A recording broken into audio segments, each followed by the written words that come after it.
Hey, we're wrapping up the 30 days. We're getting close to the end. This is a very simple tip, but let me tell you something that's going to help you ahead of time, help you save time and energy when you're at the flight school.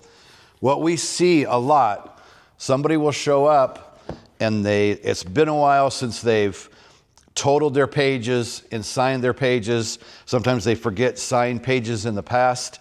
And our examiner, he goes through your logbook pretty much page by page. He's going to sit down, or he sits down, he opens it up, and he spends maybe, 4 or 5 or 6 minutes just kind of leafing through page to page. So as simple as this is, make sure that you have all of your pages caught up, every single page signed, because it's not gonna fly if you haven't signed it, and make sure that all your hours are tabbed. And I tell people this before coming here to do this and make sure that your book is caught up. And many times they haven't done that.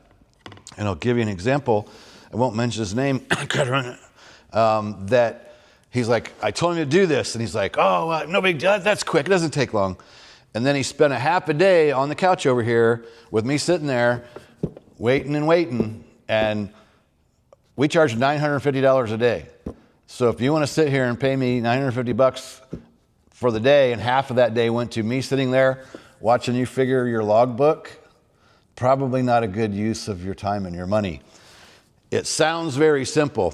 When you're just doing a private and maybe you got 60 or 80 hours, that's not so tough. But then when you start getting into adding additional ratings, and maybe you've been flying airplanes and you're flying helicopters, when you sit down and do the 8710 and you have to go back and figure your dual and your cross countries and everything and get them separated between airplane and helicopter, an 8710 catching up hours can take half of a day.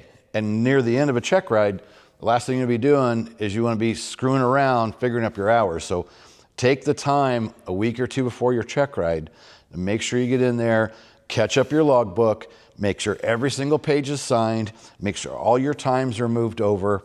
And something else that's a big one for our examiner, as soon as he comes in, he looks at your documents, but he immediately says, where'd you go on your cross country? So what we've been doing, we've been printing out there. We go on like ForeFlight and we find the distances and where they went on their cross country. We print it out and we have it right there on the table, because he'll ask right away, where'd you go on your cross country? Oh, it's right here. And they'll go, okay, show me that in your logbook. So have that marked in your logbook. This is, again, for private, so they know right where to go to find that cross country, and then know where your endorsement is for that cross country. Because a lot of times, a person's like, oh, yeah, well, I went here, I thought I went there, and then you're trying to go through the logbook, trying to find where that cross country was, and the examiner wants to know, well, what's the miles? Well, I know it was long enough. Well, how do you know it was long enough? If you have it printed out from ForeFlight, you can have the miles marked right on there so you know exactly how far it was, know where it's at in the logbook, and make sure there's an endorsement that covers that cross country, because we've seen that happen. Somebody did the cross country, but it wasn't endorsed by their instructor. So there's a lot to the paperwork getting ready for check rides, but this is one simple tip.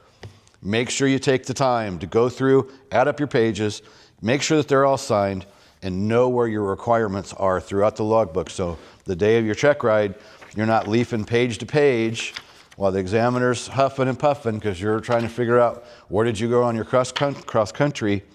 It's just not real impressive when you do that. So do us a favor, subscribe to the channel, click the bell. We got 2 more videos coming up to end off this series. Click the little bell and you subscribe, and we'll see you in the next video. Peace out. When you feel the pressure to fly, but know the right decision is to stay on the ground, hit the H.O.G.S no-go and live to fly another day. Helicopterground.com